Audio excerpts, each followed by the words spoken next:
ताबिरिबा अमदि मिटेंग ताबिरिबसिंबु अहानबमक्तदा इकाई खुमनजबग लोइनना तारामना ओक्चरी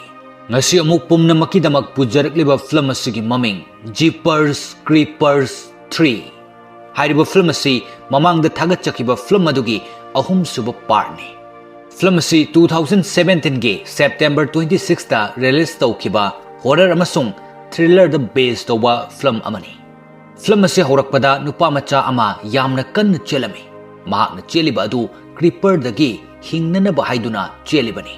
matamasi ahingi matam oirami mahakna sum chelakpada gari ama thaurakpagi maingal ama urami maduda mahakna gari adu tamna chelami makutta thang asang amasu pairami nupa macha asina gari manak yoksilakpaga creeper adusu yoksilaktuna nupa macha adu phaduna mathakta pukhatki ngaihak leiraga gari khamduna leiriba mafam aduda mathaktagi thang aduga makhut amaga taraklami tarakliba makhut adu creeper adugi makhut oirami sin asigi matungda amuk chahi kun humdoi gi matungda ulai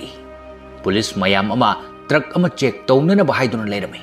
truck adu lok tawduna leirami adubo police sing aduna lok adu thugaiduna truck adu hangdokladuna yenglami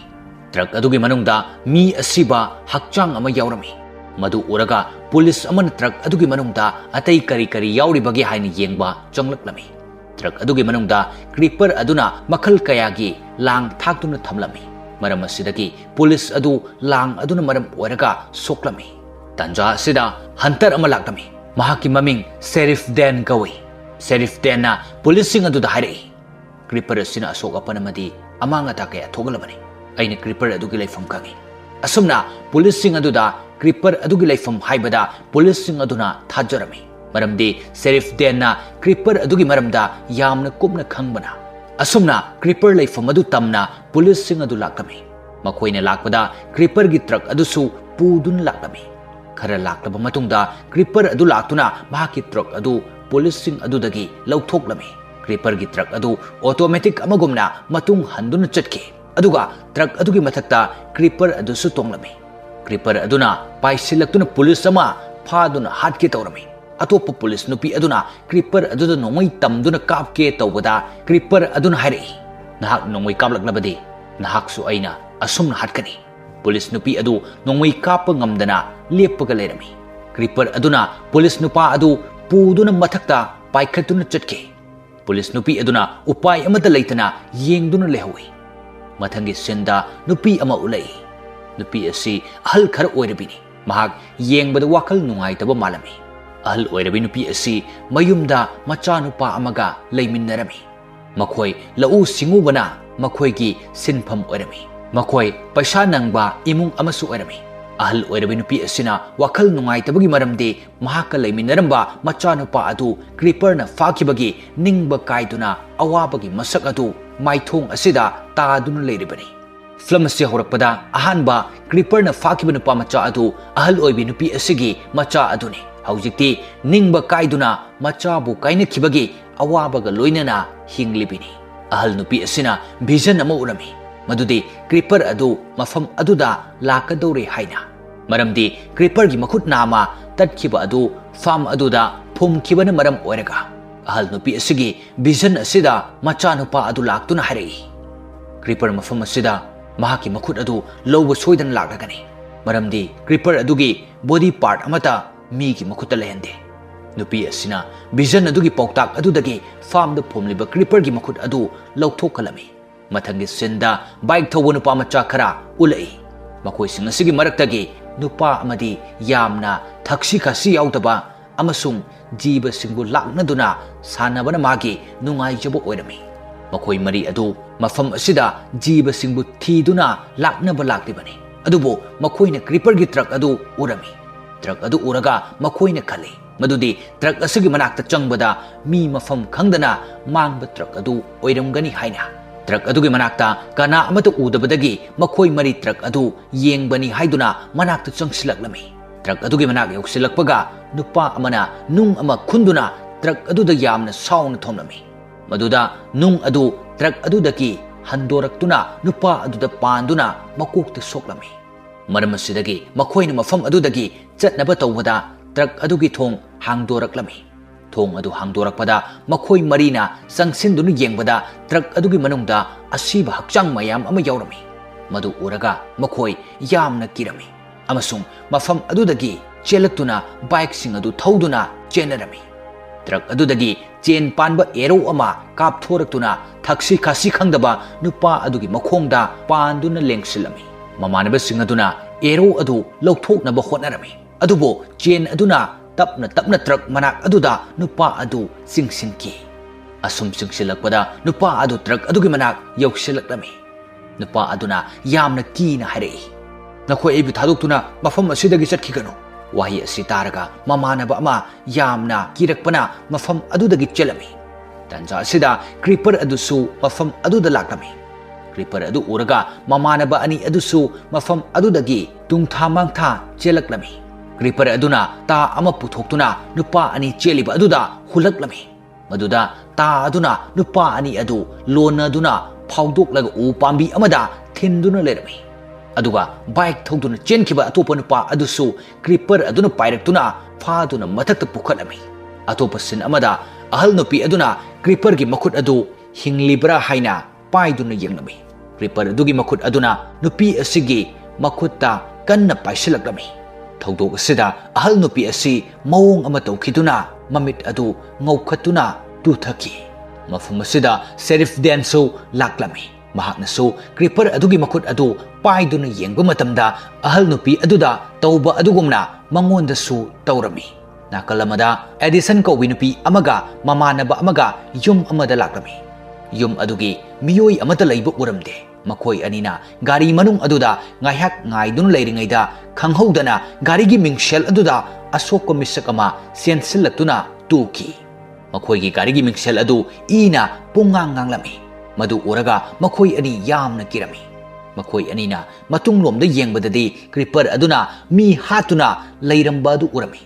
madu uraga makhoi anina gari adu thauduna chenge tawba matamda creeper adu gari adugi manakta laklami creeper na edison na kibagi matau aduda pamlami maram asina creeper na gari adudagi edison bu puduna chatki mamanaba adu upai amata leitana yengduna lehawi creeper aduna edison bu puraktuna truck aduda lo tawduna thamlami truck adugi manungda thaksi khasi khangdaba nupa ama creeper na fakiba adusu hingduna yaurami adubo nupa adudi truck aduda creeper na thagiba langda thuduna sirami truck aduda edison mathanta upai amata leitana lerami asomdana yum aduda policing amasung sheriff den yausilaktuna creeper adugi leifam khanglakpadagi creeper adugi truck matungda tanaduna lakami sheriff den ga sergeant ga truck adugi matung yausilakpada sergeant aduna truck adugi tayarda tamduna nongmai kapada nongmai maru adu handoraklami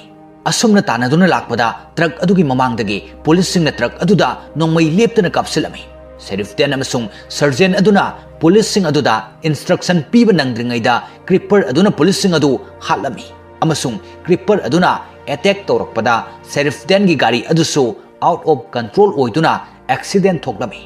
sergeant na creeper da nongmai tamduna kaplaklami adubo creeper aduda kari amata changlamde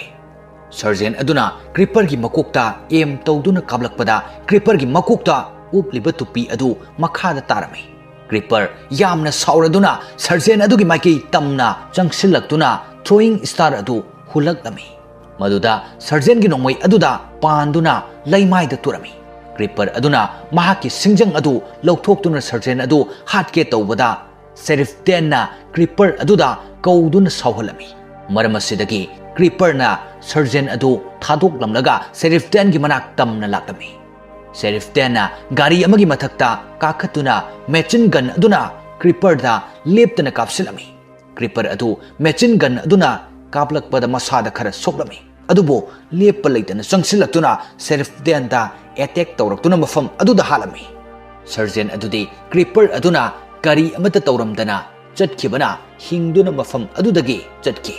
mathangi sinda edison truck manung aduda tawfam khangdana asiba hakchangsing aduna kupsenduna lolami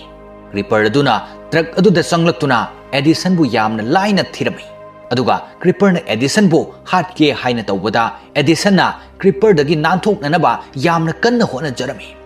थौदोक असिदा truck अदुदा थागलिबा लांग अमना creeper गी मकोक अदुदा fauna लेंगसिलमी अमसुंग creeper गी ममित नामसु मखादा तारकलमी खुदोंग चाबा सिलौदुना एडिसनना truck अदुदगी चोंगथोरक्तुना चेंथोक्लमी creeper अदुसु truck अदुदगी थोक्लक्तुना Edison गी मतुंगदा तानरक्लमी creeper अदुना पाइदुना Edison बु तानगे हाइना तौबदा पाइबा ngamlamde मरमदे शेरिफ देना मैचिन गन्ना लेप्तना कापखिबा अदुना क्रीपर गी मसा नामा यामना साथीना सोखिबना पाइबा ngamद्रिबनी क्रीपरना मागी ट्रक मनाक्ता अमुक चंगदुना ता अमा लौथोक्तुना एडिसन द तमदुन हुलक्लमी अदुबो क्रीपर गी ममित नाम याउदबना मपा चुमना ता अदु हुनबा ngamlamde एडिसन ता अदुदगी हिंगदुना लेप लैतना चलक्लमी क्रीपर सु मागी सिंगजंग अदु पाइदुना एडिसन गी मतुंगदा इनरक्लमी असुम लाकपदा ट्रक अमा लाक्तुना क्रीपर अदु यामना साथीना थोमलमी अदुबो क्रीपर अदु करी अमत तौरमदे अदुगो अमुक एडिसन गी मतुंग इनदुना तानरक्लमी असुम लाकपदा एडिसन गी युम थेंगनरमी युम अदुगी मपानदा साइन बोर्ड अमदा असुमना इरमी नहाकी मरमदा पुमनमक अइखोइना खंगले असुमना इरगा साइन बोर्ड अदुदा क्रीपर गी मखुट अदुसु थेतुना लेरमी पुमनमक अदु उरगा क्रीपर सावबना मै हौरमी मरमदी महाकी मरमदा कना अमतदा करी अमता खंगहनबा पामलमदे क्रीपरना साइन बोर्ड अदुदगी मागी मखुट अदु लौदुना थुदेक्लमी हौजिक क्रीपर गी मरमदा एडिसन खक्तना पुमनमक खंगलबा मतुंग असिदसु हिंगदुना लेरमी मथंगी नुमित्ता एडिसनना मफम अमदा चटनबा हाइदुना महाकी ममानबा अदुगा उनदुना बिदाई पिरमलगा चटखी